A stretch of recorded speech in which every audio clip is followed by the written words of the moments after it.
I'm Julianna Forlano. We're here with act.tv at Netroots Nation 2019 in Philadelphia, here with Heidi Sieck, CEO and co-founder of VoteProChoice. Thank you for being with us today. Oh, I'm so happy to be here. Netroots is always such a wonderful conference. We have all of our progressive friends and technologists and digital strategists and politicos all here to talk about how we're going to save democracy. Well, let's talk specifically about what the work that you do at VoteProChoice. Why is voting so important when it comes to the fight for reproductive rights and expanding those rights as well? Well, we all know, based on all the abortion bans that have been passing and the expanded or the increased number of pieces of legislation that have been passed that are taking away our ability to have access to reproductive health care, we know that a lot is at stake, particularly with all of the bills that are going to the Supreme Court, and we know that there is a huge risk.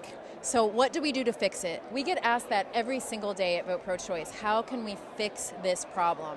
Our solution, VoteProChoice up and down the ballot for great pro-choice champions in every election everywhere. And why it's important to talk about this now is that everyone's really focused on 2020, the presidential races, right? There's 24 candidates. 24 presidential primary candidates. Sometimes we have 23, sometimes 24. Maybe we'll have 25 by the end of this discussion. Who knows? But there's a lot of attention that goes to 2020. But what we want folks to remember is that in America, there is an election nearly every week. We have elections, really critical elections in 2019 that include state legislative races, city councils, mayor's races, public defenders, judicial races, and each and every one of these races impact reproductive health.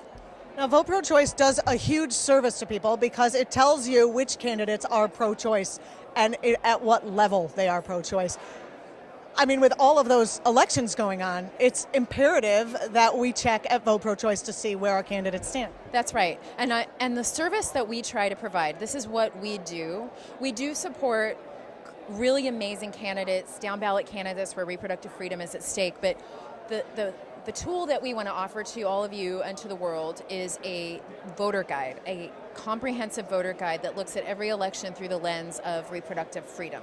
So every election everywhere, and we are putting a lot of effort into making sure that those judicial candidates, the school board races, all those races, when you get into the ballot box and you look at your ballot and you say, oh gosh, I don't know anything about these people, what do I do? We're going to make sure our voter guide provides you enough information about all those races so you can vote your values. And is it important to have a pro-choice dog catcher because those people usually move up in the political sphere?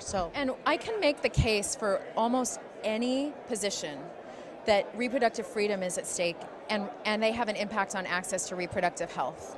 So you have judicial candidates obviously are making decisions about if a woman is inducing a miscarriage, should she be charged, should she go to jail? You know the district attorneys and the public defenders are so important. You know, coroners can sometimes be involved because they're going to make determinations about situations if a mother has a miscarriage. You also know there's been situations where elected water commissioners have prevented clinics from being placed in certain towns because of water ordinances that are on the books. So every election everywhere matters. Mayors can make sure that their cities have access to reproductive health care services. It's across the board. Where can people go to get more information, Heidi? VoteProChoice.us, sign up for the voter guide.